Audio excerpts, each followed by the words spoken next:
안녕하세요. 현실주의자입니다. 오늘은 좀 간단하게 여러분들이 재밌어할 주제로 얘기를 해보겠습니다. 지금 시장은 딱히 말씀드릴 게 없습니다. 지난번에 말씀드린 대로 가상자산 시장에 돈이 몰릴 거고 주식시장은 약간 소외받을 거다라는 의견을 드렸습니다. 그 의견은 지금 그대로고요. 그래서 지금 현재 주식시장을 분석할 건 없습니다. 새로울 만한 뉴스도 없고 지금 주식시장을 뒤흔들 만한 악재나 호재도 발생할 수가 없습니다. 현재는 그래요. 그래서 최대한 좀 적극적인 투자보다는 좀 관망하면서 주요 섹터를 매집하는 방향으로 가자라는 의견입니다. 지금 시장은 지금 코인 산매경입니다. 진짜 지금 오늘 비트코인이 1억을 돌파했죠. 뉴스 보십시오. 비트코인 장중 1억 원 돌파, 사상 최고가. 비트코인 국내에서 사상 첫 1억 원 돌파. 비트코인 한 달 안에 1억 3천만 원 찍는다. 전문가 전망. 다들 왜 이럴 때마다 나는 코인이 없을까? 약간 이렇게 얘기를 하게 되죠. 특히나 코인이 그런 것 같아요. 코인은 우리나라에서 특히 버프입니다. 튤립 버블이다. 이런 프레임이 굉장히 많이 씌워져 있습니다. 그거에 대한 의견은 지속적으로 드렸으니까 다시 말하지는 않을게요. 이게 제가 찾아보니까 내가 코인을 그때 언제 샀었지? 라고 찾아보니까 23년 3월이더라고요. 그래서 그때 내가 뭐라고 했었지? 라고 찾아봤습니다. 이렇게 얘기했더라고요. 가상자산도 자산시장도 움직임이 발생하고 있다. 이때 3천만 원 할 때네요. 3천만 원 할 때. 체결하고 있다라고 보여드렸었고, 그 외 알트코인도 매수하고 있다라고 리플이랑 도지 중심으로 샀었죠.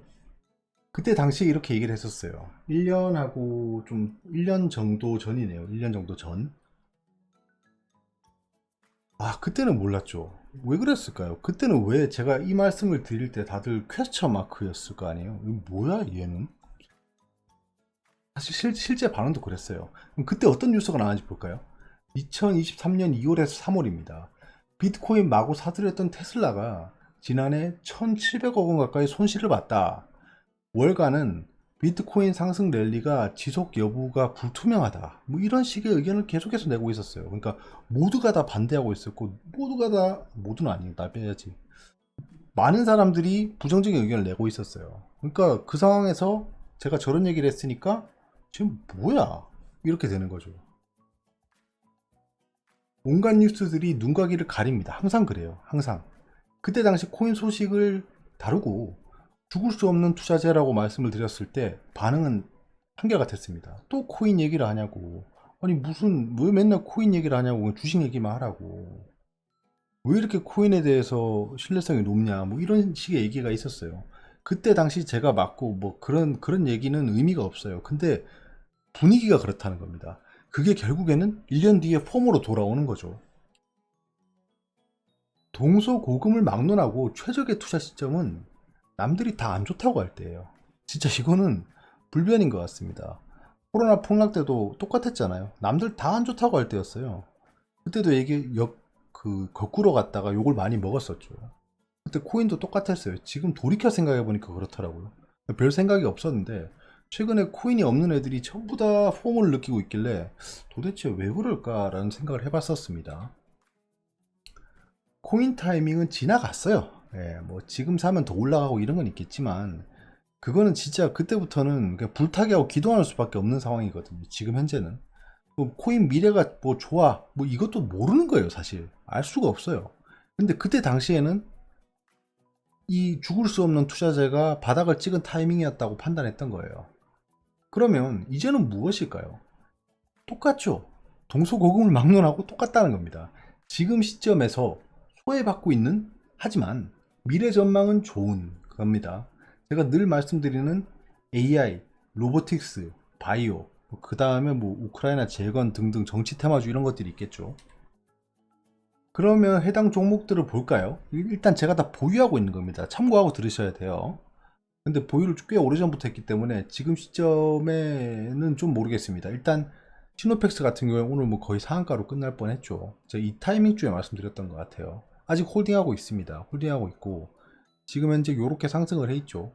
그때 당시에도 물음표였죠. 이렇게 급등했던 종목을 이렇게 됐었는데 뭐 그렇습니다. HLB 같은 경우에는 여기서 샀었죠. 지금 3만원, 2만원 후반대에 사가지고 현재는 아직도 홀딩하고 있는데요. HLB는 전 고점을 뚫었기 때문에 지속적으로 홀딩할 예정입니다. 이빌 바이오도 똑같죠. 얘는 박스권이다라고 말씀드리고 박스권 하단에 올 때마다 매수를 하고 있었어요. 여기가 아니고 여기죠. 여기서 추가 매수를 했었고 현재는 또 많은 급등을 이룬 상태죠.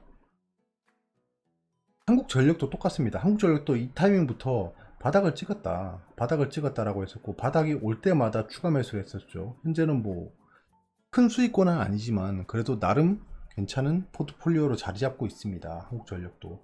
화천기계는 좀 결이 다르긴 합니다. 정치 테마 주니까. 근데 말씀드렸을 타이밍이 이때였고 지금도 어느새 많이 올라 있고 전 고점을 돌파한 상태예요. 전전 고점을 돌파하니 많이 하고 있고 그 지난 고점을 돌파하면 그때는 아마 피날레겠죠. 네, 피날레. 그때는 또 따로 판단해 봐야 될 것 같습니다. 소외받고 있는 종목이 무엇일까요, 지금?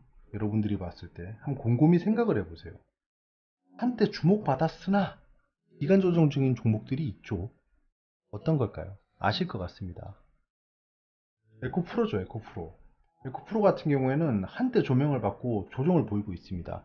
얘가 다시 전고점을 뚫고 올라간다. 이거 보장할 수 없습니다. 보장할 수 없는데 일단은 전 고점 때는 제가 추세 하락을 보일 거다라고 했었고 현재는 그렇게 됐습니다.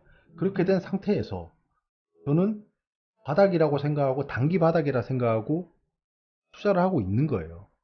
숏 스퀴즈를 통해 급등이 나올 수도 있는 상황이고 이 어마어마한 공매도 잔고를 아직 보유하고 있는 시한폭탄이기 때문에 주목하고 있는 겁니다.